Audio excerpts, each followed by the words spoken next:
मैं आप सबको अवगत कराना चाहूँगा कि उत्तराखंड पुलिस द्वारा एक चाइनीज़ लोन ऐप के बड़े घोटाले का पर्दाफाश किया गया है। हमारी एसटीएफ और साइबर थाने की टीमों ने इस काम को किया है। ये लोग लोगों को सस्ते लोन देने के नाम से ठगते थे और उनको एसएमएस भेज करके अपने ऐप को डाउनलोड करवाते थे और फिर उसके माध्यम से अपना उनका डाटा, उसकी परमिशन वगैरह ले लेते थे बीच में जब आप डाउनलोड करते थे उसमें, और फिर लोगों को धमकी देना, ब्लैकमेल करना शुरू कर देते थे। उनके रिश्तेदारों को उसमें कोई ना कोई अश्लील फ़ोटो वीडियो भेज करके ब्लैकमेल करते थे और इस तरह का इन्होंने 300 करोड़ का घोटाला किया है। अभी तक जो हमारी प्राथमिक जांच में घोटाला तो बहुत बड़ा है पूरे देश भर में। अभी हमने सिर्फ 5 ऐप का डिटेल देखा तो national cyber crime reporting portal पे 95 कंप्लेंट्स हैं। ये बहुत सारी चाइनीज ऐसी ऐप्स हैं जिनके माध्यम से घोटाला हो रहा है और उत्तराखंड में ही 200 से ज़्यादा शिकायतें आ चुकी हैं।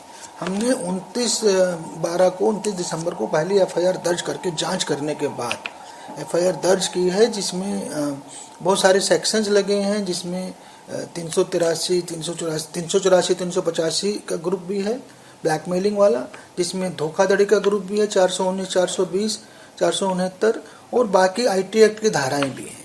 तो इस भंडाफोड़ के दौरान हमने एक अभियुक्त को, अंकुर ढिंगरा को पकड़ा है, जो दिल्ली निवासी है, जिसको हमने गुड़गांव से पकड़ा है।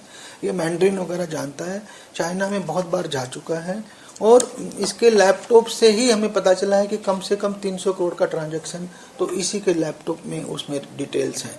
तो आगे की जांच में और बड़ा भंडाफोड़ होगा।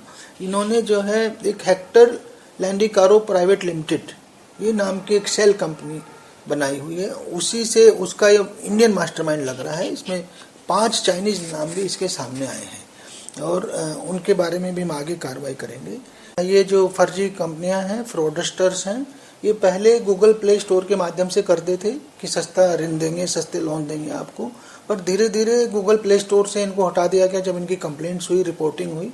तो अब ये एसएमएस भेज करके इस तरह का फ्रॉड्स कर रहे हैं और जब आप इसको डाउनलोड करते हैं और जब उसमें रजिस्ट्रेशन शुरू करते हैं लोन लेने के लिए, उस दौरान आपसे ऐसी परमिशन ले लेते हैं आपके मोबाइल के कॉन्टैक्ट्स की, फ़ोटोज़ की, वीडियो गैलरी की, और उस परमिशन के बाद फिर आपसे ब्लैकमेलिंग शुरू करते हैं। तो मेरी सबसे रिक्वेस्ट है, एक तो ये नेशनल लेवल का घोटाला है और दूसरा ये है कि आप लोग इस तरह के जाल में ना आए। पिछले वर्ष इन्होंने जो है पावर बैंक ऐप के माध्यम से 1,500 करोड़ का घोटाला किया था, चाइनीज घोटाला था वो भी, और उसमें 15 दिन में पैसा डबल करने का झांसा देते थे।